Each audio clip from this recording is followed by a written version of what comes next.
All right, so I am making this video mainly for my buddy Adam, but anyone else who's asked me for videos and things like this before in the past. I recently just gave a talk to some high schoolers, but I couldn't record the video because their faces would be on the video. So I'm just going to redo it again real quick. So this is like an intro to hacking. Uh, going to go over like a bit of basic history first, then talk about some terminology, basics of the techniques, and then do a live demo. So hacking obviously has a bunch of bad connotations. There was the big Sony hack, Blaster took out power grids, Sasser, there was Stuxnet, the government sort of seedy underbelly hacking thing. Lizard Squad was a group of hackers that were like pretty in the face of the FBI publicly. Since this, there's been like Lulzsec, there's been the SolarWinds hack that happened recently, but there's good sides of hacking as well. Steve Wozniak, the nerd behind Apple, um, was definitely a hacker, but used it for good to create things as opposed to destroy or take down stuff. Linus Torvalds, the dude who made Linux. The Hartley disclosure, that was a big SSL exploit that they told the relevant people first before making it public so that people couldn't like do harm with it. In general, anyone who's like taking apart or tinkering or reverse engineering or whatever can be viewed as a hacker. White hat hackers who report flaws before to the people who can fix them before they make it public. And then really any good security dev has to know how to hack if they're going to protect against it. There's just you can't protect against something you don't understand. It doesn't work. So a quick definition of a hacker. I just pulled this off of Google. A person who delights in having an intimate knowledge of the internal workings of a system, computers, and computer networks in particular. The term is often misused as a pejorative context, in a pejorative context when where cracker would be the correct term. A cracker is an individual who attempts to access computer systems without authorization.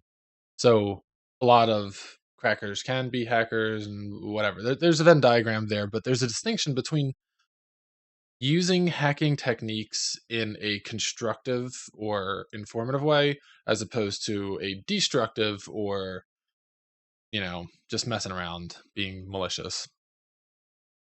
These individuals are often malicious as opposed to hackers and have many means at their disposal for breaking into a system. So, some other terms for crackers. There's like a subset of terminology here. There's like script kiddies. Those are people who generally use other people's hacks without really understanding how they work, just to get into a system. Anyway, some quick history of hacking. Obviously it's been going on as long as people have been trying to understand somebody else's work, but Enigma was like the code breaking machine from World War II. Captain Crunch was this dude who found that a whistle in a box of Captain Crunch played the exact tone that allowed him to get into the back end of phone systems. Back in the day, phone systems were all based on tones, audio. So if you played a specific tone, it would actually act almost like a password to let you in and do things that you shouldn't do. um, Number of hacking groups where people sort of just start to get together and like share ideas and tools and things like that. Kind of popped up like late 80s, early 90s. CDC, Legion of Doom. Then obviously monetization. People started to use hacking to steal information, steal credit cards, things like that. Denial of service. That's has been going on a lot more recently because as systems get more secure, it requires more talent or understanding to break into the system. So denial of service is like a real easy way that there's no solid way to protect against denial of service, like a bulletproof way. A quick definition of or explanation of what denial of service attacks are. Anyone who plays video games like Destiny and Trials, things like that, has heard of this term. you can think of denial of service as the internet version of if you're if you're at somebody's house and talking with a bunch of friends and some jerk walks into the room and just starts screaming at the top of his lungs, you guys can't hear each other talk anymore. That's basically what a denial of service is. It's somebody who's sending a ton of just junk packets to your computer or the server's computer that you're trying to talk to. Um, and it can't then get yours because there's just too much junk in the way. And hacktivism. So a buddy of mine, I used to help run Hack the Site with. It's like a wargaming website. If you go to the Hack the Site Wikipedia page, I think I'm still listed as a founder, even though I'm not. I helped run the website for a little bit and was pretty active in the community. But the guy who actually ran the website, he was a very smart hacker. Unfortunately, he also had pretty strong. Well, I shouldn't say unfortunately. He has strong leaning political views that, unfortunately, those views pushed him to use his hacking techniques for illegal purposes. He believed that they were the right things. Um, it was the right decision to do for him, but unfortunately, it's still illegal. So uh, he was caught a couple of times and actually has served jail time.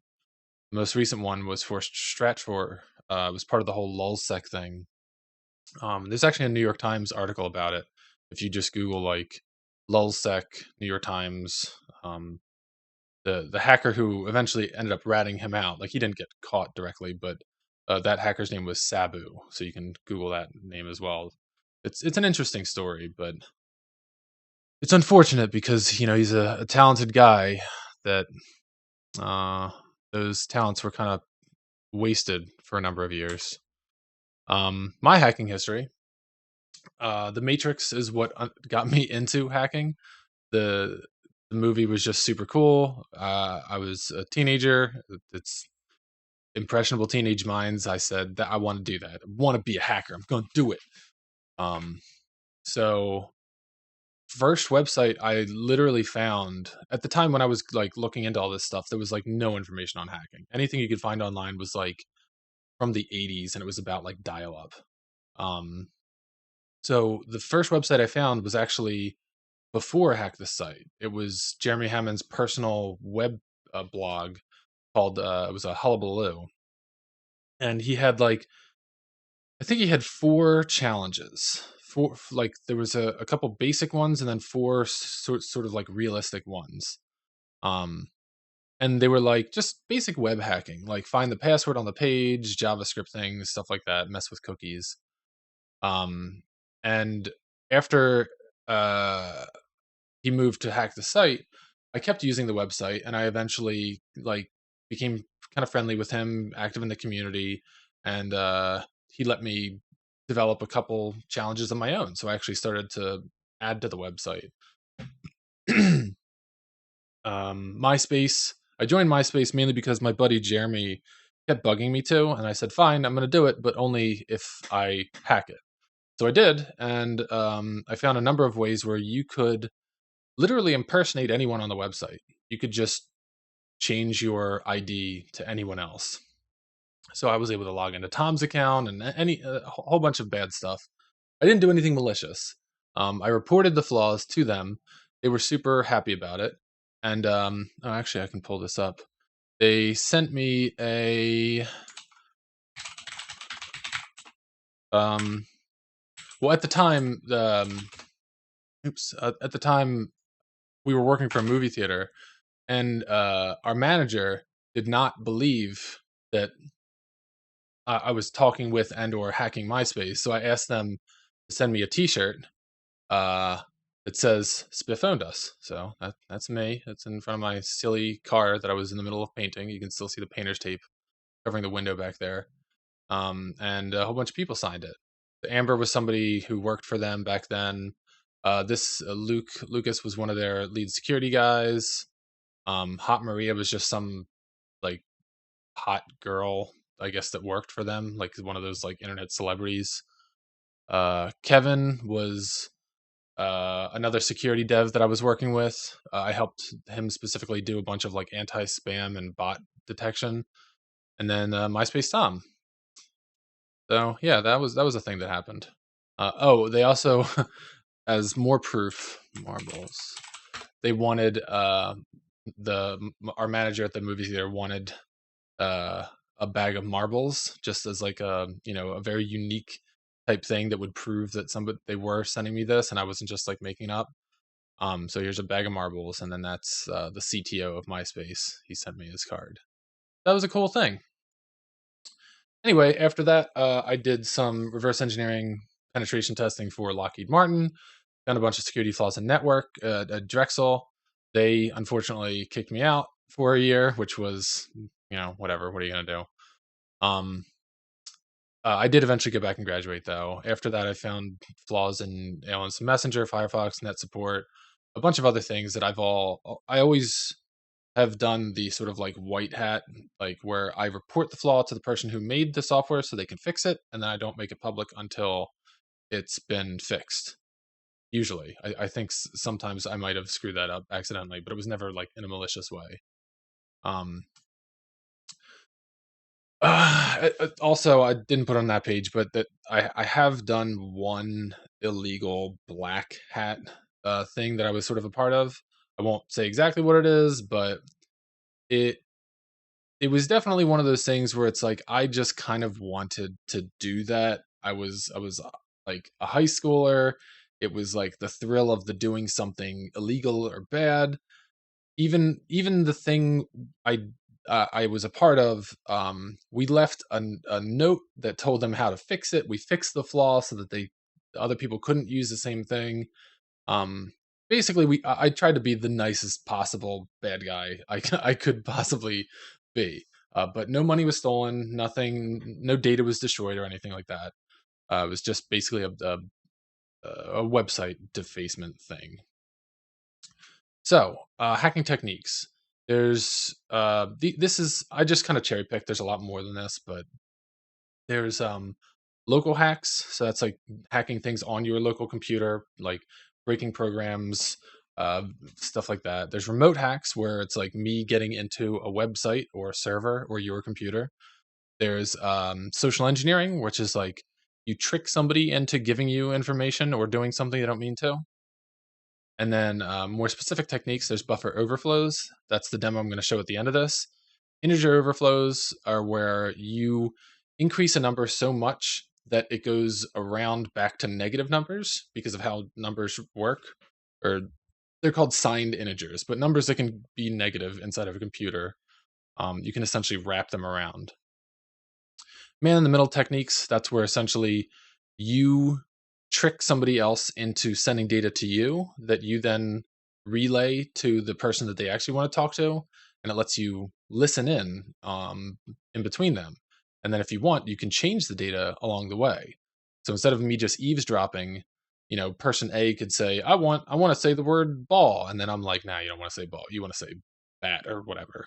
You can change stuff in the middle. um Patching a trusted client, that's like changing the changing the way a program works so that it works differently than it was intended to. um, there's hardware hacks, things like meltdown and inspector. I won't just talk about specifically how they work, but they were essentially a flaw that's in the CPU itself that can't be fixed. You can't really change that. um, Oops. Cross-site scripting, and I always forget what CRSF stands for. Uh, no, CSRF. Attack. Cross-site request forgery. That's when you sort of like force somebody in a web browser to click on a button that they didn't mean to. Clickjacking is kind of similar. SQL injection is like a database hack where you can like get information that you're not supposed to, or trick it into thinking you're authenticated when you're not. Directory traversal is essentially like being able to get into folders that you're not supposed to. Brute forcing, it's like when people essentially guess passwords super, super fast, like millions and millions and millions.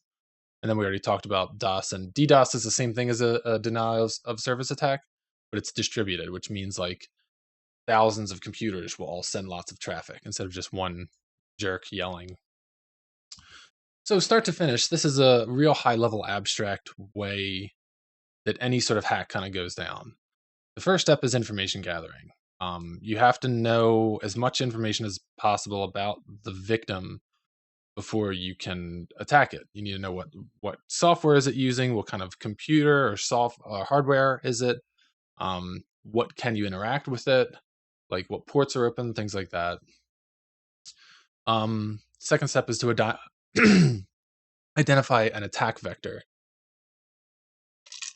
So after you know what software the server, computer, or whatever is running, you need to be able to identify what are the things that can be attacked.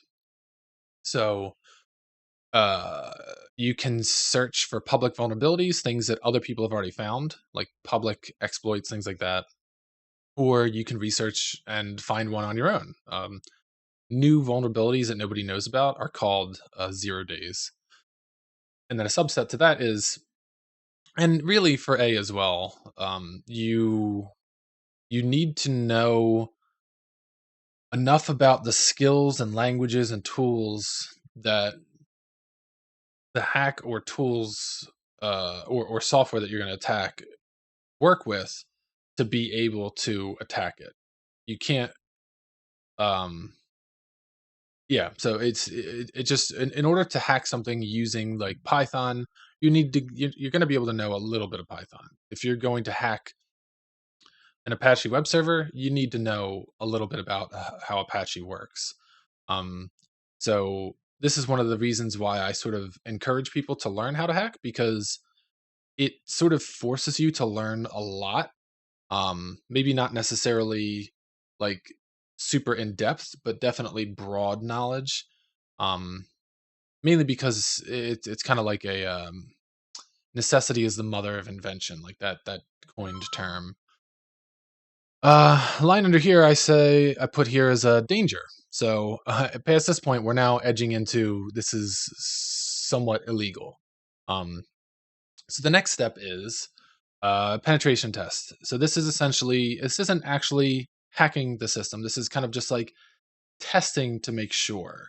So like, for example, if you think a house has its door left on, or a car has its door left unlocked, this is essentially like pulling on the door handle to see if it's unlocked. It's not opening the door and going inside. It's just kind of checking. The next step after that is obviously opening that door and exploiting whatever vulnerability is on the system. Once you have run the exploit, the next thing that you need to do is get as much privileges as possible. So that can be like another attack or a privilege escalation type thing. And then after that, you want to secure some way so that you can keep access in the system. So that's usually going to be like a backdoor or like a reverse shell or some way that you can, now that you've found access to the thing, you can keep access and continue to kind of like tinker around in there. The next steps kind of just happen recursively. It's like a loop where you just keep doing this until you get what you want, but you look for new attack vectors. So if I were to hack a web server, I don't know, at Sony or something like that, first, all I'm going to have access to is the web server and its web pages. Then I'm going to try to escalate my privileges in that system so that I have full control of the server. Once I have, or as much control of the server as I can. Once I have as much control of that server, the next step is I'm going to try to scan their whole network. So this might be other machines that aren't even on the public internet. These could be on their private networks that you normally couldn't have access to. So these are like more secure internal machines that now you have a way to attack. And you keep just doing that over and over again until you find what you want. So let's do a demo. All right, so we got this and this. We got two virtual machines here. We're going to be doing a buffer overflow demonstration. This is sort of like an older piece of software, so this isn't like I'm not handing like live ammunition to kids or whatever, but it still demonstrates this is a, if you were to have done this and the VU player was a popular video music player at the time, you could hack your friends with this. You could hack anyone who's using this software. Okay, so over here we got a Windows machine. This is our victim. Oh, you can't see my mouse. No, that's fine. Can I change this on the fly? No, no. Okay, hopefully you can. So this is our victim over here, and this is our attacker. So essentially, what we have here is a music player. If we open up this, this is a playlist over here. We're gonna see. Well, I guess let's take a step back. Let's pretend I'm the hacker, and I'm trying to find a way to hack my buddy who's using this audio player. So just messing around, let's say I threw a whole bunch of just letters, like literally 6,000 A's, B's, and C's into a file and named it a playlist, gave it a playlist extension.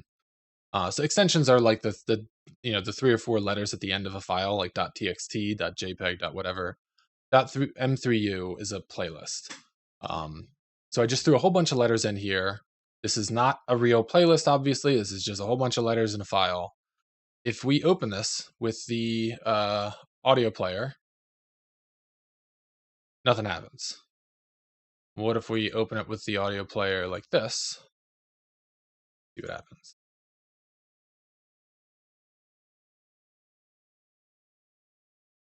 It crashes. So most people, when they have a program crash or whatever, they're just like, whatever, it's dumb thing's broken. Whoever made this is dumb. I hate it. Going outside.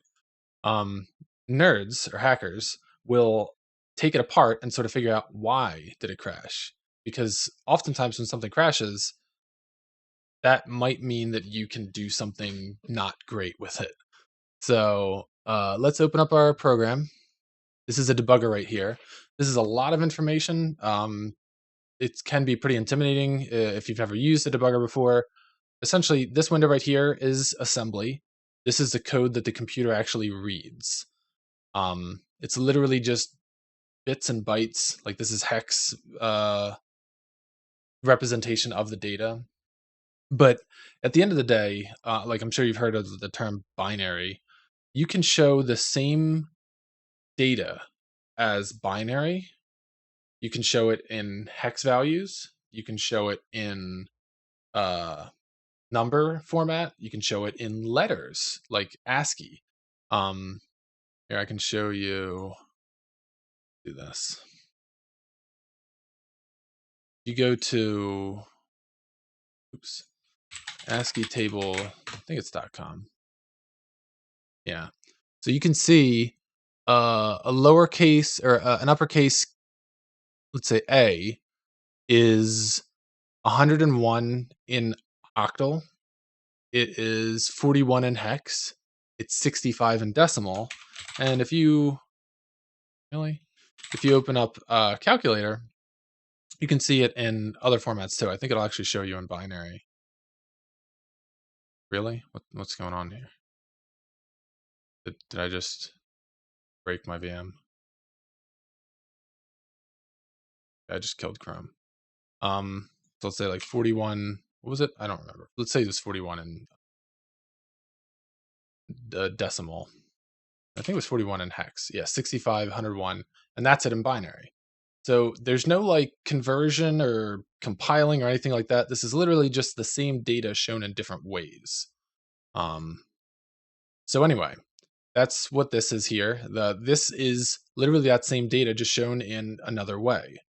Like E8 is a call. See another easy one. Well, anyway, it's all direct translation. There's no like magic that kind of converts one thing to the other. Over here, there's a bunch of variables that are built into the computer. These are called the CPU registers. This is your stack. This is what we're going to be breaking later. And then this is just memory. You can view this in different ways. This is ASCII and this is hex. So anyway, if we run our program, here we go. And we open that file again. Doot, doot, doot.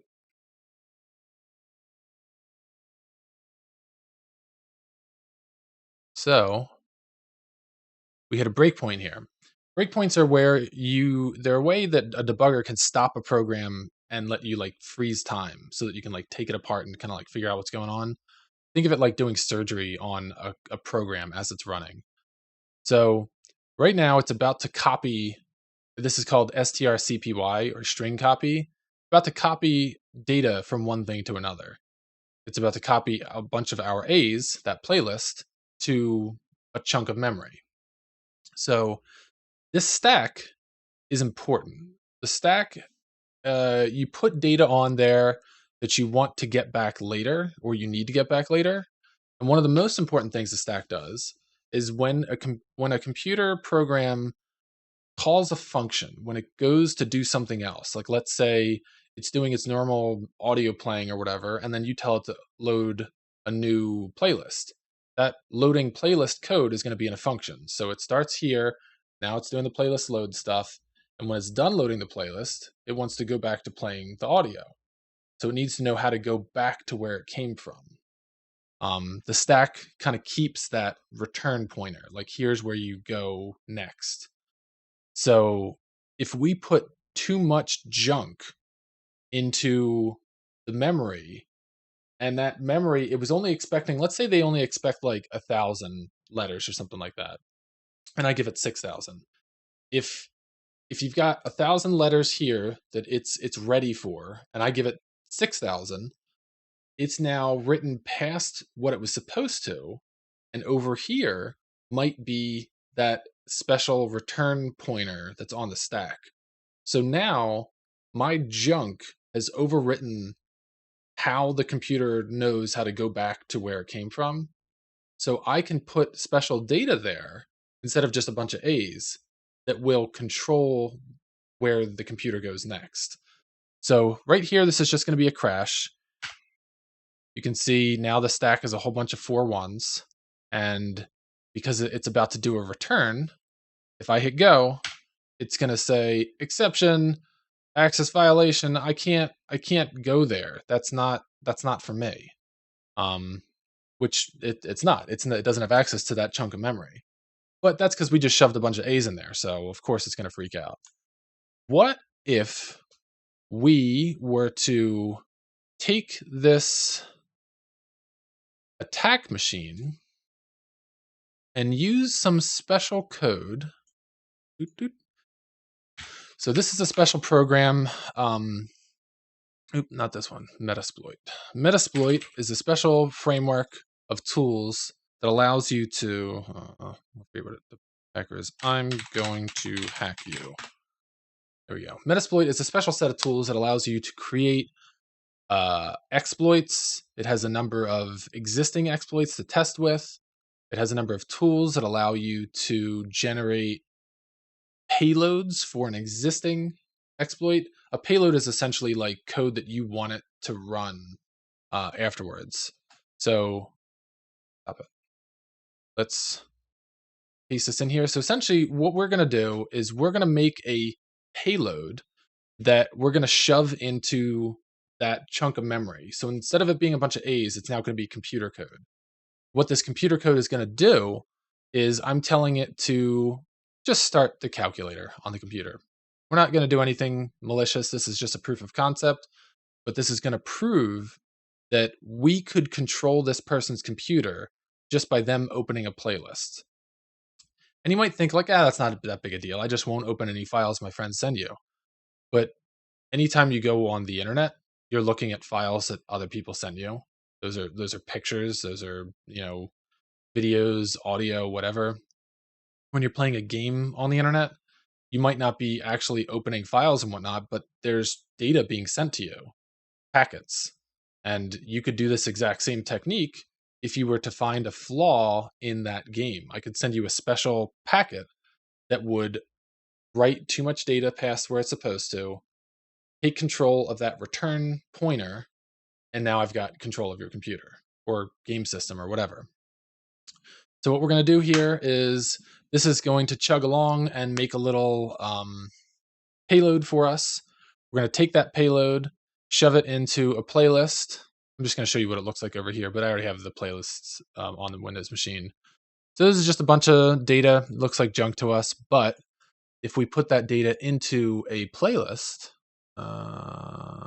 let's go start. So here's our file here, or our program. We're going to open up this totally legit playlist that my friend sent me. Oh, cool. I totally trust you, man. I'm going to check this out. Hit open. We're now at our breakpoint here. So I added some comments here so you can see, like, this is why they teach you in C++ to not use string copy. It's dangerous. You have to make sure when you're copying data from one place to the other that you have enough space to put all of the junk you want to put there. It's like, imagine you're holding a whole bunch of stuff. You need to make sure that you have enough room on the table before you put it down. Otherwise, it's going to overflow. And that's what this attack is called, a buffer overflow. So we hit go, and now we're about to return, and it's going to return into 10, 10, 53, 97. And that's actually at the beginning of the junk we sent in the playlist. So instead of this returning to the original audio player's code, it's now going to return to the code I sent it in that playlist. So if I tell it to go, it just launched the calculator. So the player didn't do this on its own. We forced the player to run this. And we can prove that a little bit further. We can close this debugger just to kind of prove that we're not tinkering with this or anything. Let's just open our audio player. Audio player hasn't been changed at all. It was literally just downloaded from the internet. We're going to open that playlist again. Let's open up calculator. And it just opened the calculator and closed the audio player. So this might not seem like that big a deal. Fine, you can open up my calculator. I don't care. But we told it what to do over here. What if instead of launching calculator, I had it launch a Trojan, like a backdoor? Now I've got full control of your computer. What if I had it launch delete all your files? What if I had it launch send you a bunch of gross pictures you don't want to see, or whatever? At this point, I have the attacker has full control of the victim's computer. We're just launching calculator here because it's it's just a proof of concept. We're not doing anything bad. There it goes. And just to kind of show that we can do this with other applications too. I think I generated one that launches Notepad.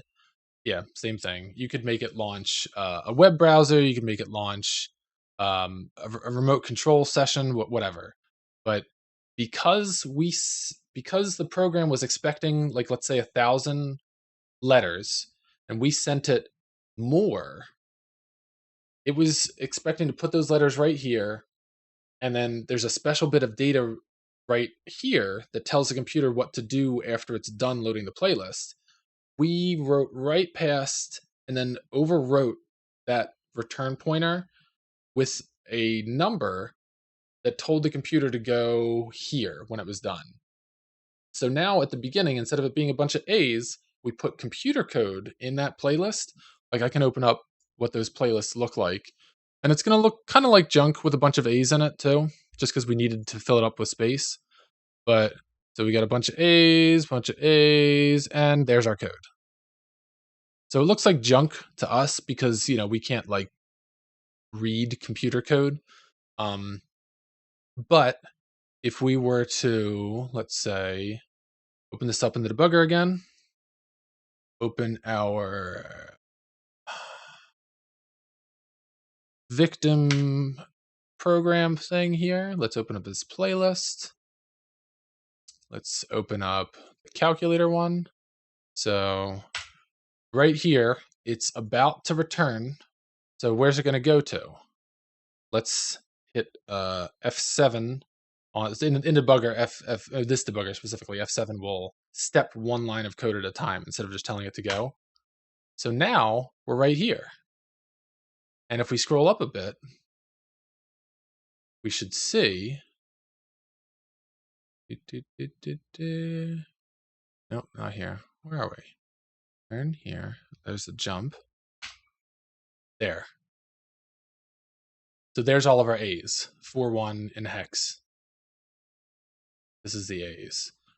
These 90s right here, this is called a NOP slide, or no operation slide. It's a technique where sometimes, because of how computers work, the code isn't always in the same place. So you know that from where you're attacking, you have control to go somewhere over here. So if you just put a whole bunch of no operations, it kind of gives you like a soft landing pad so that you don't like drop down in the middle of junk code.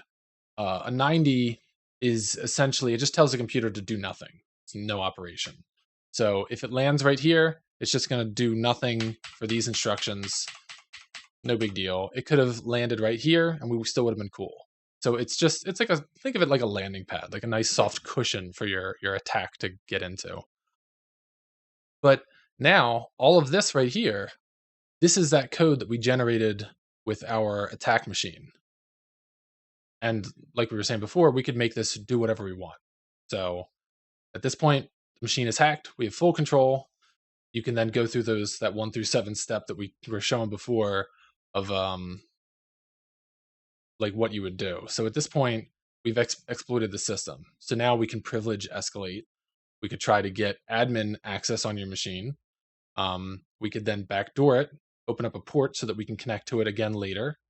Maybe even install it as an auto run thing. So even if you restart the computer, it'll still be there.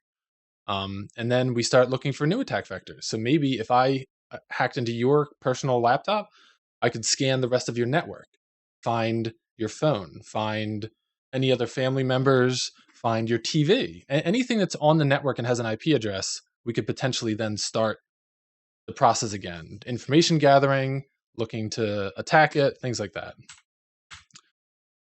So this is from, this talk was originally just, I was talking about more than just hacking. Also, like from a kind of STEM point of view, hacking isn't just computers. You can hack electronics as well.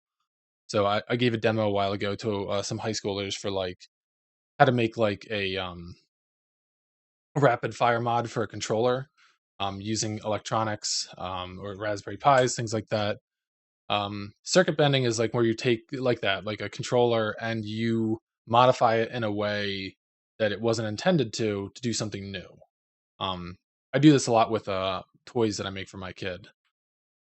And then here I was just sort of outlining like where hacking and these sort of interests kind of fit in the whole like STEM life. But it's not really relevant to this thing, and this is where I work.